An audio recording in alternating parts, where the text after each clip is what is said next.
الله وبركاته. نحمده ونصلي على رسوله الكريم، أما بعد. أعوذ بالله من الشيطان الرجيم، بسم الله الرحمن الرحيم.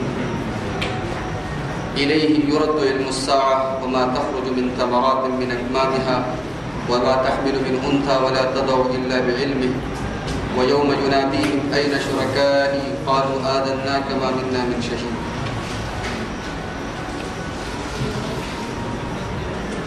سامعین کرام، قرآن حکیم کے 25ویں پارے کی تفسیر پیش خدمت ہے.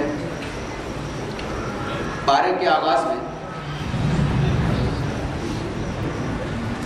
قیامت کے اوپر ایک بڑی پیاری دلیل دی گئی ہے. کہا جا رہا ہے الیہ یرد علم الساعہ، قیامت کب آئے گی اللہ کو معلوم. وما تخرج من ثمرات من اکمامها، بالیوں کے اندر جو اناج ہوتا ہے اس کے بارے میں سب کو معلوم ہے. بالی کے اندر جب اناج بھرا ہوتا ہے تو ہر انسان اس کو دیکھ کر بتا سکتا ہے کہ اس کے اندر اناج بھرا ہوتا ہے. وما تحمل من انثى، اور جب کوئی عورت حاملہ ہوتی ہے تو ہر کوئی بتا سکتا ہے کہ اس کے پیٹ میں بچہ ہے. لیکن عورت کب بچہ جنے گی ایگزیکٹ نہیں بتایا جا سکتا. بالی میں سے دانا کب نکلے گا ایگزیکٹ نہیں بتایا جا سکتا. لیکن اتنا پتا ہے کہ بالی میں سے دانا نکلے گا، اتنا پتا ہے کہ پیٹ سے بچہ برآمد ہوگا. کب ہوگا یہ معلوم. ایسے ہی یہ زمین و آسمان ایک دن فنا ہو جائیں گے اور قیامت آئے گی. کب آئے گی پتہ نہیں. یہ استدلال کیا ہے. یعنی جیسے حمل برآمد ہوتا ہے، بچہ پیدا ہوتا ہے، ایسے ہی زمین و آسمان بھی حمل اٹھائے ہوئے. اور اس کا حمل کیا ہے؟ قیامت ہے. ایک دن آئے گا جب زمین و آسمان کا، کائنات کا، یونیورس کا حمل برآمد ہوگا اور قیامت واقع ہو جائے. اس کے بعد بتایا گیا سنریہم آیاتنا فی الآفاق، ہم تمہیں اپنی نشانیاں کائنات کے اندر دکھائیں گے. وفی انفسہم، اور خود تمہارے اندر بھی دکھائیں گے. انسان اگر غور کرے، ہیومن باڈی، انسان کا جسم خود اللہ تبارک و تعالیٰ کی بہت بڑی نشانی. انسانی باڈی کے اندر کتنی مشینیں ہیں. کوئی کھانے کو پیس رہی ہے، کوئی کھانے کو فلٹر کر رہی ہے، کوئی خون کو فلٹر کر رہی ہے. کسی مشین کا نام دل ہے، کسی مشین کا نام جگر ہے، کسی مشین کا نام معدہ ہے. ہمارا پورا جسم مشینیں ہی مشینیں ہیں. اور یہ ایسی مشینیں ہیں کہ 70-80 سال تک یہ مشینیں کام کرتی ہیں. دنیا کی مشینیں تو 10 سال میں 20 سال میں گھس کے ختم ہو جاتی ہیں، لیکن یہ مشینیں 70-80 سال تک کام کرتی رہتی. اور یہ مشینیں تو بہت دور کی بات ہے، انسان کی ہتھیلی کی لکیریں بھی 70-80 سال تک جس کی تس رہتی ہیں، گھستی نہیں ہے، ختم نہیں ہوتی. یہ اللہ کی کتنی بڑی نشانی ہے. سنریہم آیاتنا فی الآفاق، کائنات کے اندر ہماری نشانیاں بعد میں دیکھنا، پہلے اپنی ذات کے اندر، اپنے اندر، اپنی باڈی کے اندر، اپنے بدن کے اندر، اپنے شریر کے اندر دیکھو کہ ہم نے کتنی نشانیاں پیدا کی.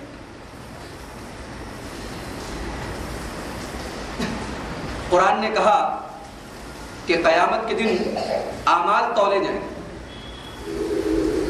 ترازو پر تولے جائیں. تو لوگوں نے کہا کہ عمل کیسے تولا جائے گا؟ عمل دکھتا تھوڑی ہے. عمل تو ایک غیر محسوس چیز ہے، عمل کو کیسے تولا جائے؟ بات سمجھ میں نہیں آتی تھی. لیکن آج میڈیکل سائنس نے بخار کو ناپنے کے لیے تھرمامیٹر نکال دیا. زلزلے کو ناپنے کے لیے الگ مشین آ گئی. جب زلزلے کو ناپا جا سکتا ہے، بخار اور حرارت کو، ٹیمپریچر کو ناپا جا سکتا ہے، یہ سب بھی چیز تو نظر نہیں آتا. بخار نظر آتا ہے، زلزلہ نظر آتا ہے.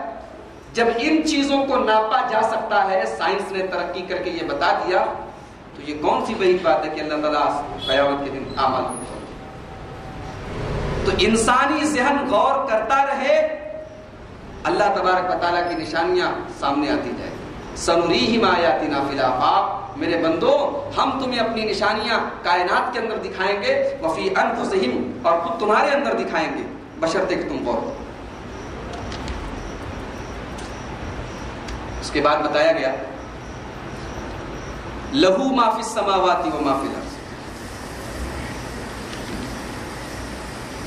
زمین و آسمان میں جو کچھ ہے سب اللہ کا ہے.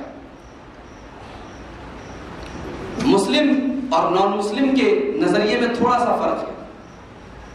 مسلم کہتا ہے کہ everything is God's, everything is God's, ہر چیز خدا کی ہے، ہر چیز اللہ کی ہے. اور غیر مسلم یہ کہتا ہے کہ ایوری تھنگ از گاڈ، ہر چیز خدا ہے. صرف ایک اپاسٹرافی کا فرق ہے، ایک اپاسٹرافی کا فرق. مسلمان کا یہ عقیدہ ہے کہ زمین و آسمان کی ہر چیز اللہ کی ہے، اور غیر مسلم کا یہ عقیدہ ہے کہ زمین و آسمان کی ہر چیز خدا ہے، اللہ ہے. اس آیت میں یہی بتایا گیا لہو ما فی السماوات و ما فی الارض، زمین و آسمان کی تمام چیزیں اللہ کی ہیں، اللہ کی ملکیت ہے.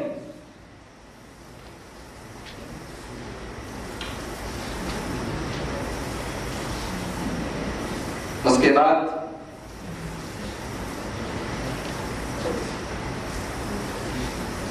دنیا اور آخرت کو ایک کھیتی سے مثال دیا گیا.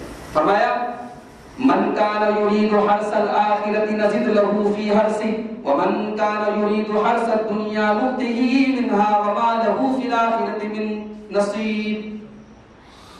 جو آدمی آخرت کی کھیتی کرنا چاہتا ہے ہم اس کی کھیتی کو اور بڑھا دیں، اور جو دنیا کی کھیتی کرنا چاہتا ہے ہم اس کو دیتے ہیں، اپنی مرضی سے دیتے ہیں. وما له فی الآخرۃ من نصیب، لیکن اس کو آخرت میں کچھ نہیں ملے.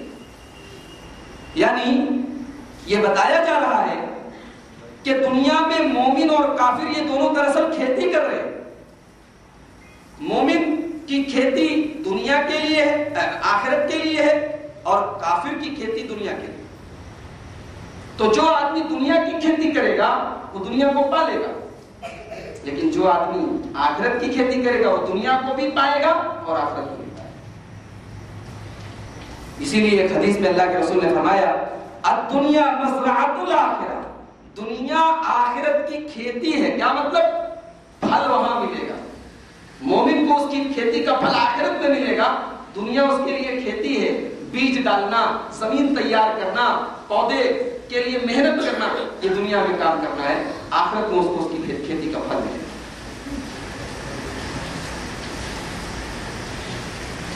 اس کے بعد ایک آیت کریمہ ہے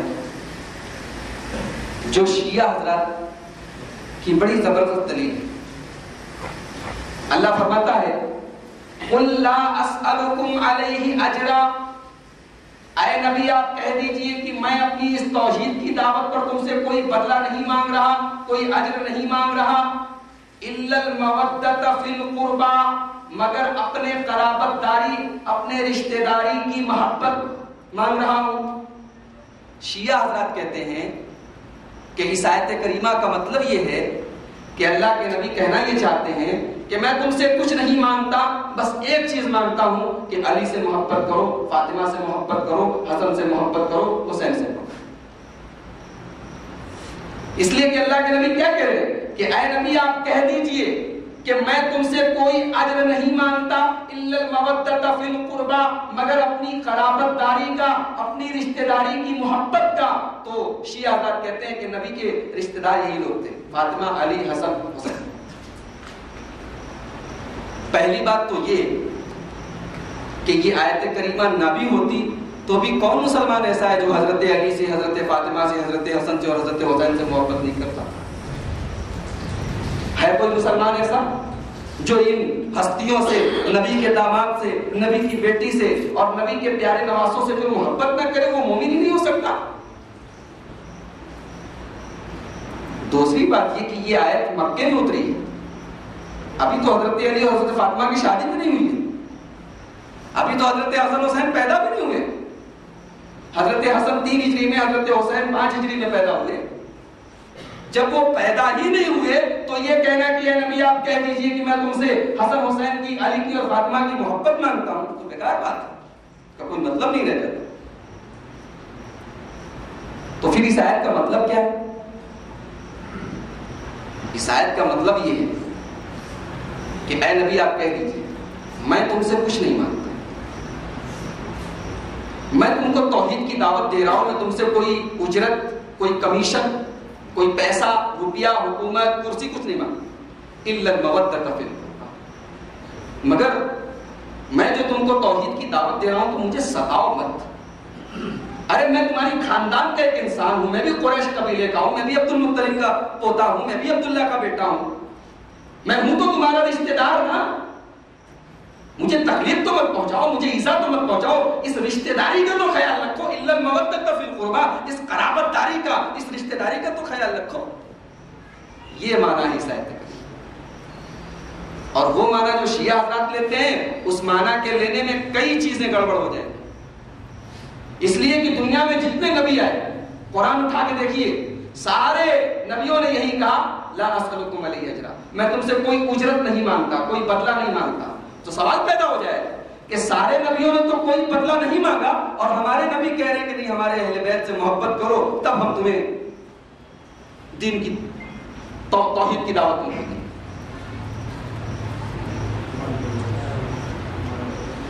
اس کے بعد یہ بتایا گیا کہ ایک معمولی سی خراش بھی ہمیں لگتی ہے نا، ایک معمولی سی چوٹ بھی ہمیں لگتی ہے نا، تو ضرور ہماری کسی نہ کسی کوتاہی کا نتیجہ ہوتا ہے۔ فرمایا وَمَا أَصَابَكُم مِّن مُّصِيبَةٍ فَبِمَا كَسَبَتْ أَيْدِيكُمْ، اے مسلمانوں، اے مومنوں، تم کو جو بھی مصیبت پہنچتی ہے، جو بھی پریشانی پہنچتی ہے، جو بھی تکلیف پہنچتی ہے، وہ تمہارے اپنے ہاتھوں کی کمائی ہے، تمہارے اپنے کرتوت کا نتیجہ ہے، تمہاری اپنی خطاؤں کا بدلہ ہے۔ وَيَعْفُو عَن كَثِيرٍ، بلکہ اللہ تعالیٰ کو تمہاری بہت ساری خطاؤں کو معاف کر دیتا ہے۔ اگر اللہ تعالیٰ تمہاری ہر خطا کا، ہر گناہ کا تم سے بدلہ لے، ہر گناہ پر تم کو تکلیف پہنچائے تو تم دنیا میں زندہ ہی نہیں رہ سکتے۔ یہ اصول یاد رکھیے کہ ہر مصیبت کے پیچھے کہیں نہ کہیں ہماری بدعمالیاں ہیں، مگر یہ آیت ایک حدیث سے ٹکرا رہی ہے۔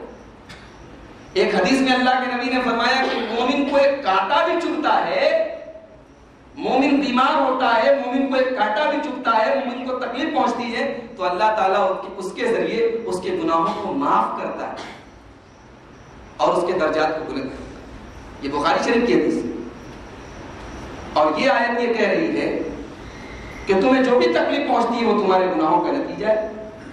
تو حدیث تو یہ بتا رہی ہے کہ مومن کو اگر تکلیف پہنچ رہی ہے تو مومن کو خوش ہونا چاہیے، اس کا گناہ جھڑتا ہے۔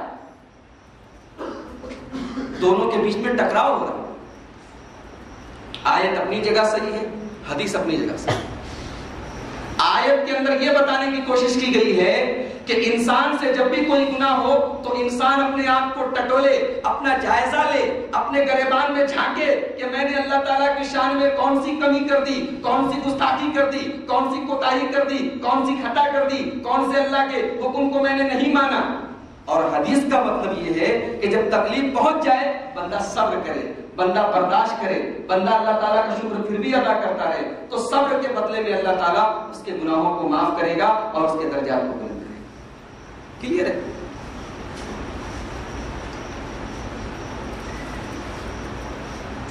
اس کے بعد بتایا گیا کہ ہمارے مومن بندے وہ ہیں جن کے اندر کچھ کوالٹیز، کچھ خوبیاں پائی جاتی ہیں۔ کون سی کوالٹیز پائی جاتی ہیں؟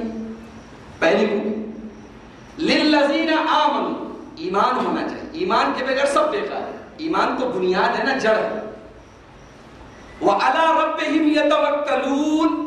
اور دوسری کوالٹی اپنے پروردگار کے اوپر بھروسہ ہونا چاہیے. اب یہ بھروسہ کیا ہوتا ہے؟ بھروسے کا مطلب یہ ہے کہ کبھی کبھی انسان ایک جائز راستہ ہوتا ہے لیکن اس کو چھوڑ کے اللہ کے اوپر بھروسہ کر لیتا ہے. مثال کے طور پر آپ بیمار ہو گئے، آپ نے ڈاکٹر سے دوا لے لیا، علاج کرا لیا، آپ ٹھیک نہیں ہو رہے. اب ایک طریقہ تو یہ ہے کہ آپ دوا کرتے رہے اور دعا کرتے رہے، اور ایک طریقہ یہ ہے کہ آپ کسی مولانا صاحب سے ملیں اور ان سے کہیں کہ ذرا ہم کو پڑھ کے دم کر دیجیے. تو دم کرانا کسی نیک آدمی سے ناجائز نہیں ہے، لیکن اللہ پر توکل کا تقاضا یہ ہے، اللہ پر بھروسے کا جو سب سے اعلیٰ اور سب سے اونچا جو درجہ ہے وہ یہ ہے کہ آپ دم کرانے سے بھی پرہیز کریں. آپ دعا کریں اور خود دعا کریں، خود اپنے اوپر دم کریں، کوئی دوسرا آئے ہی نہ بیچ میں، اللہ اور بندے کے بیچ میں معاملہ رہتا ہے. میں نے جو ابھی یہ بات کہی اس کی ایک دلیل میں آپ کو دینا چاہتا ہوں. ایک حدیث میں اللہ کے نبی نے فرمایا کہ میں نے 70,000 ایسے لوگوں کو دیکھا ہے جو جنت میں بغیر حساب و کتاب کے گئے. نبی نے جب یہ حدیث بیان کی تو آپ نے کلیئر نہیں کیا کہ ایسے 70,000 کون لوگ ہوں گے. جب نبی چلے گئے یہ بات بتا کے تو صحابہ آپس میں ڈسکس کرنے لگے کہ 70,000 لوگ جو بغیر حساب و کتاب کے جنت میں جائیں گے وہ کون لوگ ہوں گے. تو کچھ صحابہ کہنے لگے کہ شاید اس سے مراد ہم لوگ ہیں. نبی کے صحابہ، ظاہر سی بات ہے کہ بعد میں جو لوگ آئیں گے ان سے تو ہم لوگ افضل رہیں، تو ہو سکتا ہے کہ ہم ہی لوگ جائیں. تو کچھ لوگ یہ کہہ رہے تھے، کچھ لوگ اور کہہ رہے تھے، چوں اس میں جو ہے باتیں ہو رہی تھی. تو اللہ کے رسول دوبارہ تشریف لائے. آپ نے پوچھا کیا بات ہے، کس بات پہ ڈسکشن چل رہا ہے؟ کہا اللہ کے رسول آپ ابھی بیان کر کے گئے ہیں کہ 70,000 لوگ بغیر حساب و کتاب کے جنت میں جائیں گے. ہم اسی پر غور کر رہے تھے، وہ کون سے لوگ؟ آپ نے فرمایا هم الذين لا يرقون ولا يسترقون ولا يتطيرون وعلى ربهم يتوكلون. اے میرے صحابہ، جو 70,000 لوگ جنت میں بغیر حساب و کتاب کے جائیں گے ان کے اندر 4 کوالٹی ہوتی ہے، 4 خوبیاں ان کے اندر پائی جاتی ہیں. هم الذين لا يرقون ولا يسترقون. نہ تو وہ دم کرتے ہیں نہ دم کراتے ہیں، نہ تو جھاڑ پھونک کرتے ہیں نہ جھاڑ پھونک کراتے ہیں. ولا یتطیرون. نہ وہ کسی چیز کو منحوس سمجھتے ہیں نہ کسی چیز سے شگون حاصل کرتے ہیں. وعلی ربہم یتوکلون. بلکہ اپنے پروردگار کے اوپر، اپنے رب کے اوپر بھروسہ کرتے ہیں.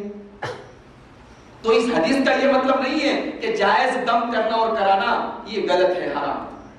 یہ سب سے اعلیٰ درجہ ہے کہ انسان، جیسے اللہ کے رسول صلی اللہ علیہ وسلم رات کو سوتے تھے تو آپ اپنے پورے جسم پر آیت الکرسی اور قل اعوذ برب الفلق اور قل اعوذ برب الناس اور اسی طریقے سے سورہ بقرہ کی آخری آیت، یہ تمام چیزیں پڑھ کے آپ اپنے اوپر دم کرتے تھے. یہ تمام چیزیں جائز ہیں. لیکن انسان دوسرے سے کرائے، دوسروں کو کرے، اگر انسان اس سے بھی بچ جائے اپنے رب پر بھروسہ کرتے ہوئے تو یہ سب سے اعلیٰ اور سب سے اونچا درجہ. والذین یجتنبون کبائر الاسم. اور میرے مومن بندوں کی تیسری خوبی یہ ہے کہ وہ بڑے بڑے گناہوں سے بچتے ہیں، کبیرہ گناہوں سے. میں بتا چکا ہوں ڈیٹیل سے کبیرہ گناہ کس کو بولتے ہیں. چھوٹے چھوٹے گناہ تو ہر انسان سے ہو سکتے ہیں، اس سے بچنا تو بہت مشکل ہے. اور وہ جو چھوٹے چھوٹے گناہ ہوتے ہیں وہ نماز پڑھنے سے معاف ہو جاتے ہیں، وضو کرنے سے معاف ہو جاتے ہیں، قرآن کی تلاوت کرنے سے معاف. لیکن بڑے بڑے گناہوں سے بچنا پڑے گا. والذین یجتنبون کبائر الاسم. میرے نیک بندے بڑے بڑے گناہوں سے بچتے ہیں. والفواحش. اور گندی عادتوں سے بچتے ہیں، جیسے زنا ہے، جیسے لواطت ہے، جیسے گندی چیزیں دیکھنا ہے.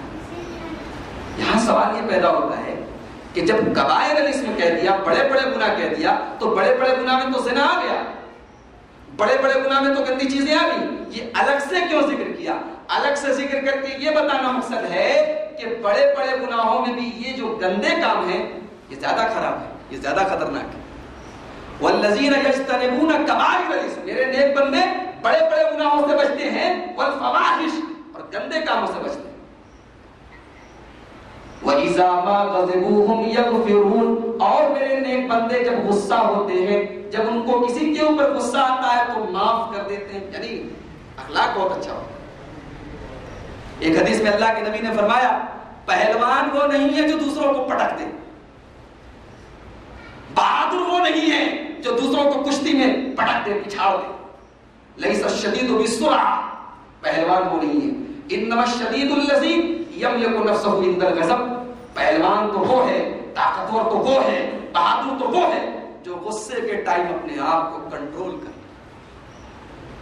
دنیا میں جتنی طلاق ہوتی ہے 70% طلاق اسی غصے کی وجہ سے، دنیا میں جتنی گالی گلوچ ہوتی ہے 90% اسی غصے کی وجہ سے، بھائی بھائی میں جھگڑا ہوتا ہے اسی غصے کی وجہ سے ہوتا ہے، رشتہ داری میں کھٹاس آ جاتی ہے اسی غصے کی وجہ سے۔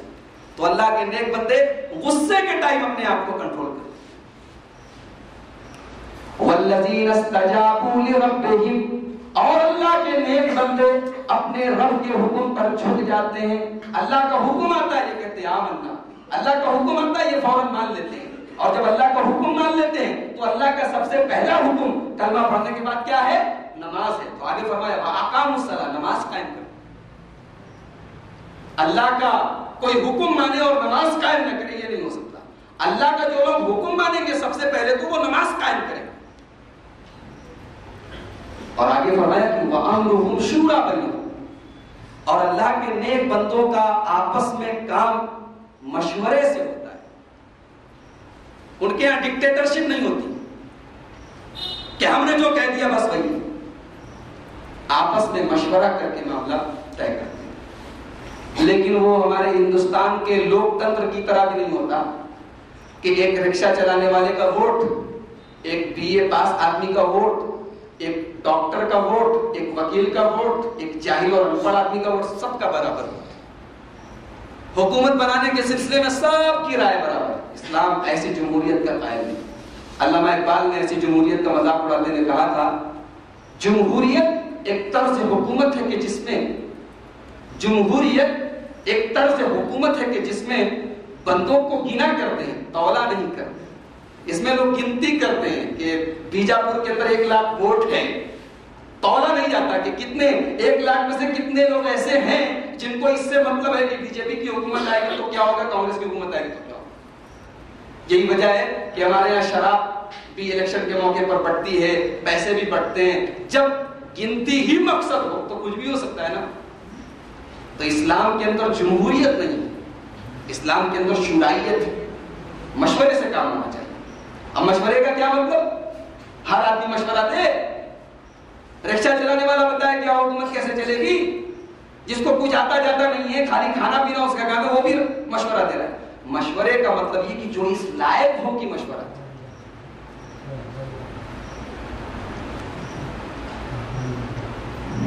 آگے بتایا گیا لڑکی پیدا ہو تو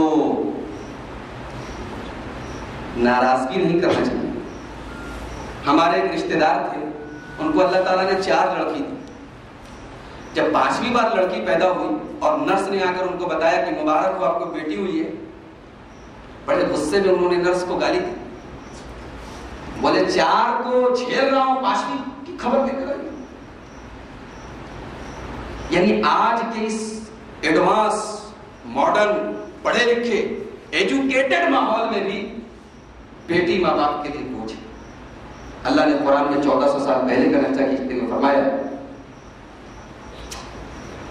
یَهَبُ لِمَن یَشَاءُ إِنَاثًا وَیَهَبُ لِمَن یَشَاءُ الذُّکُورَ، اے اپنی بیٹی کو منحوس سمجھنے والوں، اپنی بیٹی کو بوجھ سمجھنے والوں، اللہ جسے چاہتا ہے بیٹی دیتا ہے، اللہ جسے چاہتا ہے بیٹا دیتا ہے۔ اور یزوجہم ذکرانا، اور اللہ جس کو چاہتا ہے دونوں دے دیتا ہے۔ وَيَجْعَلُ مَن يَشَاءُ عَقِيمًا، اور اللہ جس کو چاہتا ہے دونوں ہی نہیں دیتا۔ اور آخر میں اللہ کی ایک صفت بیان کی گئی، انہ علیم حکیم، اللہ تعالیٰ علم والا ہے، اللہ تعالیٰ حکمت والا ہے۔ انہ علیم قدیر، اللہ تعالیٰ علم والا ہے، اللہ تعالیٰ قدرت والا ہے۔ کیا مطلب کہ اللہ کو پتا ہے کہ لڑکا ہوگا کہ لڑکی ہوگا، علم اللہ تعالیٰ کے پاس، اور قدرت بھی اللہ کے پاس ہے، وہ چاہے گا تبھی لڑکا ہوگا، وہ چاہے گا تبھی لڑکی ہوگی۔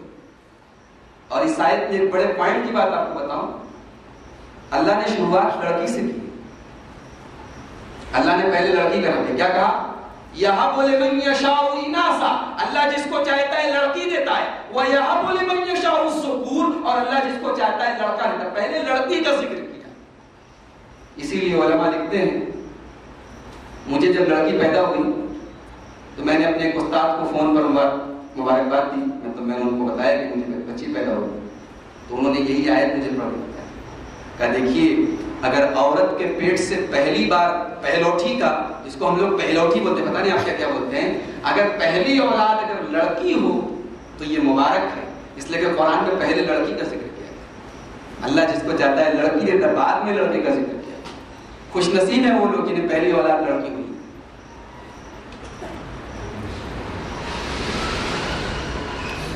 اس کے بعد یہ بتایا گیا کہ تبلیغ کے راستے میں اگر رکاوٹیں آئیں تو کیا تبلیغ بند کر دی جائے؟ ارے مولوی صاحب ہم لوگ تو تبلیغ کرتے ہیں، پتھر کھاتے ہیں۔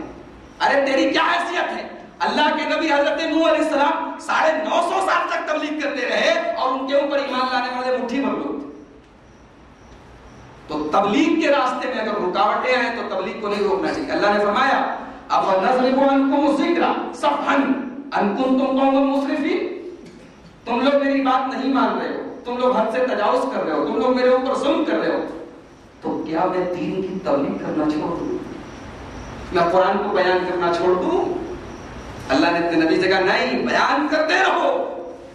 أَفَنَضْرِبُ عَنْكُمُ الذِّكْرَ، میں قرآن کو بیان کرنا، اللہ کے دین کو پہنچانا چھوڑ دوں صرف اس وجہ سے کہ تم میرے اوپر زیادتی کر رہے ہو؟ تم کرتے رہو۔ شاعر نے کہا ہے نا، ان کا جو کام ہے وہ اہل سیاست جانے، ان کا جو کام ہے وہ اہل سیاست جانے، میرا پیغام محبت ہے جہاں تک پہنچے۔ آپ اپنا کام کرتے رہیے، ان کا جو کام ہے وہ کرتے رہیے۔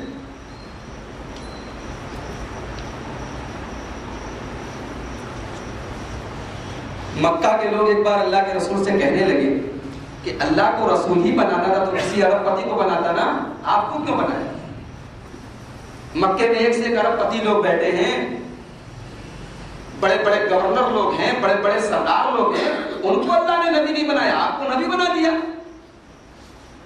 ارے اللہ تعالیٰ کو اس کی بھی سمجھ نہیں ہے کہ کس کو نبی بنانا چاہیے کس کو نہیں بنانا چاہیے۔ آپ کو نبی بنانے کی کیا ضرورت تھی؟ بنانا ہی تھا تو کسی بڑے آدمی کو بنانا تھا۔ تو اللہ نے جواب دیا، وَقَالُوا لَوْلَا نُزِّلَ هَذَا الْقُرْآنُ عَلَى رَجُلٍ مِّنَ الْقَرْيَتَيْنِ عَظِيمٍ، یہ کافر لوگ کہتے ہیں کہ اگر قرآن کو اترنا ہی تھا تو مکہ مدینہ کے کسی بڑے سردار کے اوپر، کسی بادشاہ کے اوپر، کسی عرب پتی کے اوپر کیوں نہیں اتارا گیا؟ اَهُمْ يَقْسِمُونَ رَحْمَةَ رَبِّكَ، اے میرے نبی ان سے سوال کرو کہ نبی تم نے بنایا کہ اللہ نے بنایا؟ نبی تم نے بنایا کہ اللہ نے بنایا؟ اگر اللہ نے بنایا تو تم کون ہوتے ہو ٹھیکیدار؟ تم کون ہوتے ہو اللہ کی رحمت کو بانٹنے والے؟ ارے اللہ کو جس کو نبی بنانا ہے وہ بنائے گا۔ نحن قسمنا بینہم معیشتہم فی الحیات الدنیا، اے میرے نبی ان کو جواب دے دو، ہم نے دنیا میں اگر کسی کو دولت دے دی تو وہ یہ نہ سمجھے کہ ہمارے نزدیک بڑا عزت والا ہے، یہ تو ہماری حکمت ہے، ہم نے کسی کو ارب پتی بنایا، کسی کو سڑک پتی بنایا، کسی کو امیر بنایا، کسی کو غریب بنایا، یہ تو ہماری حکمت ہے۔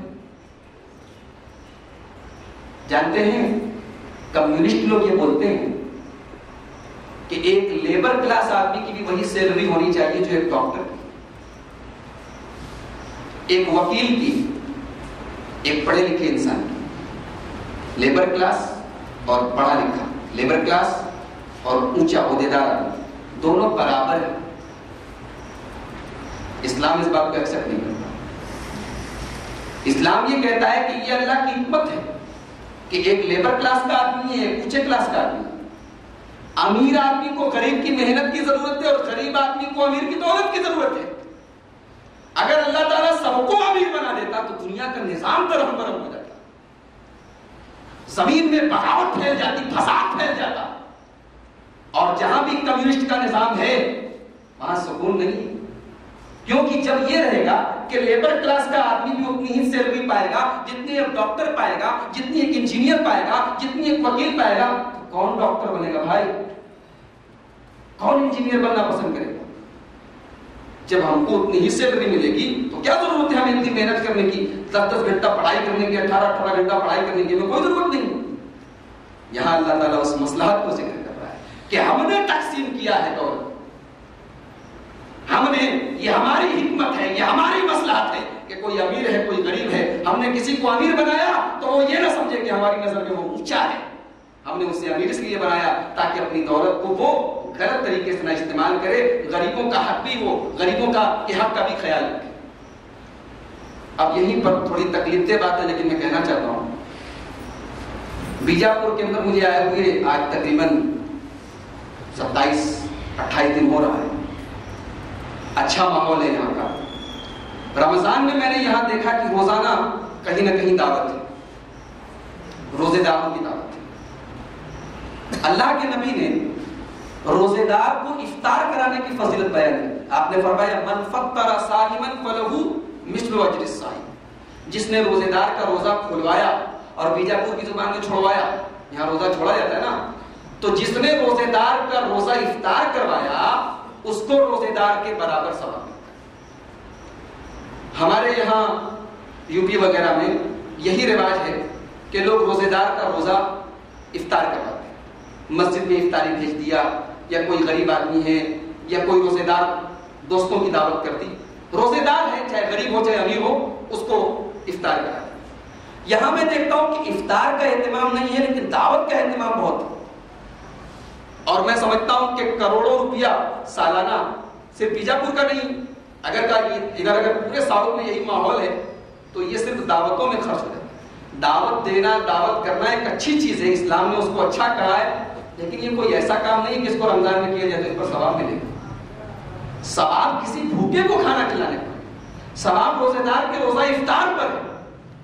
تو ہمیں اور آپ کو اس چیز میں تھوڑی کمی کرنی چاہیے، اس کی اصلاح کرنی چاہیے. یہ کوئی بہت اچھی چیز نہیں ہے، ایک رواج کی حیثیت یہ اختیار کر چکی ہے، ایک سوشل اسٹیٹس مینٹین کرنے والی چیز ہو گئی کہ بھائی اس نے دعوت دی ہے تو ہمارے پاس کم پیسہ ہے کہ ہم بھی دعوت دیں. یہ چیز غلط ہے. آپ افطار کرائیے اور اس سے جو رقم امت کی بچے گی. آج امت میں بہت ایسے لوگ ہیں بھائیوں جس صرف رمضان نہیں باقی سال بھر ان کے پاس کھانے کو کچھ نہیں ہوتا. امیروں کے کھانے کوڑے کھانے میں پھینکے جا رہے ہیں اور غریبوں کے پیٹ میں کھانے کے لیے اناج ہے. یہ امت ایک نبی کو ماننے والی، ایک کلمہ پڑھنے والی ہے. اس امت کے بیچ میں اتنی دوری، کوئی اتنا امیر کوئی اتنا غریب، کسی کے پاس اتنا کھانے کو ہے کہ وہ پھینک رہا ہے اور کسی کے پاس اتنا بھی نہیں کہ وہ اس کے بال بچے بھوکے سو رہے. ہمیں ان مزدور، ان غریب، ان بےکس، ان بے سہارا لوگوں کا خیال. تو اللہ نے کہا تم کون ہوتے ہو اس بات کی ذمہ داری لینے والے؟ ہم نے کسی کو امیر بنایا تو اس کا یہ تھوڑی مطلب ہے کہ ہماری نظر میں اچھا ہے. ہم نے اگر جناب محمد رسول اللہ صلی اللہ علیہ وسلم کو نبی بنایا ہے تو وہ اس لائق تھے تب ہم نے ان کو رسول بنایا. یہ تھوڑی ہے کہ جو پیسے والا ہو گیا وہ ہماری نظر میں لائق ہو گیا. اس کے بعد اللہ نے کہا کہ اگر ہمارے نزدیک دولت کی کوئی اوقات ہوتی، دنیا کی پراپرٹی کی، دنیا کے سونے چاندی کی کوئی اوقات ہوتی نا، تو ہم سب کو اتنی دولت دے دیتے. اللہ نے فرمایا، دیکھیے انداز دیکھیے، وَلَوْلَا أَن يَكُونَ النَّاسُ أُمَّةً وَاحِدَةً. اگر اس بات کا ڈر نہ ہوتا کہ سارے کے سارے لوگ کافر ہو جائیں گے تو ہم جتنے کافر ہیں ان کے مکان سونے کے بنا دیتے، ان کی چھتیں سونے کی ہو جاتی، ان کے گھر کی سیڑھیاں سونے کی ہو جاتی، اور ان کے گھر، ان کے مکانات، اتنی دولت ان کے پاس ہو جاتی جس کی کوئی انتہا نہیں. اگر ہم ایسا کر دیتے تو شاید کوئی ایمان والا نہ بچتا، سب کے سب کافر ہو جاتے. اس سے یہ دلیل ملتی ہے کہ دنیا کی دولت اسلام کی نظر میں کوئی فضیلت کی چیز نہیں ہے. اگر اللہ نے کسی کو امیر بنایا، کسی کو غریب بنایا، تو اس کا مطلب یہ نہیں کہ غریب آدمی امیر سے کمتر ہے اللہ کی نظر میں. اس کے کے بعد ایک بہت اہم بات یہ بتائی گئی کہ جو آدمی اللہ کو یاد نہیں کرتا تو اللہ تعالیٰ اس کو غلط سنگت اور غلط صحبت میں ڈال دیتا ہے. فرمایا وَمَن يَعْشُ عَن ذِكْرِ الرَّحْمَنِ نُقَيِّضْ لَهُ شَيْطَانًا، جو آدمی اللہ کے ذکر سے، رحمان کے ذکر سے منہ موڑ لیتا ہے، جو اللہ کو یاد نہیں کرتا، جو نماز نہیں پڑھتا، جو اللہ کا ذکر نہیں کرتا، ہم اس کے پیچھے شیطانوں کو لگا دیتے ہیں. جی ہاں، اگر آپ غلط سنگت میں پڑے ہیں، اگر آپ کی صحبت غلط ہے، اگر آپ کے دوست لوگ غلط ہیں، تو اس کے پیچھے ایک وجہ یہ بھی ہے کہ آپ اللہ کو یاد نہیں کرتے، آپ نماز کی پابندی نہیں کرتے، آپ اللہ کا ذکر نہیں کرتے. جس دن آپ نماز کی پابندی کرنے لگیں گے، اللہ کو یاد کرنے لگیں گے، اللہ تعالیٰ آپ کو صحبت اور سنگت بھی آپ کو اچھی عطا فرمائے گا.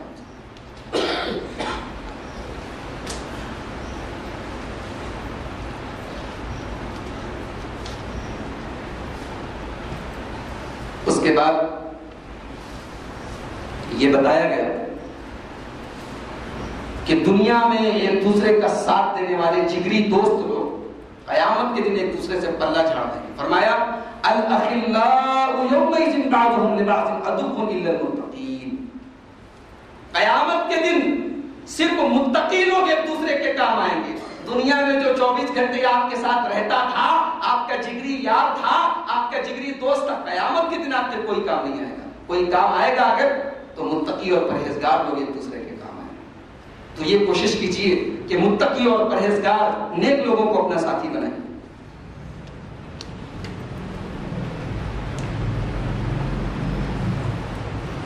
تو یہ تھی 25ویں پارے کی تفسیر. اللہ تبارک و تعالیٰ سے دعا ہے رب العالمین ہم سب کو قرآن کریم کو سننے، سمجھنے، عمل کرنے، غور کرنے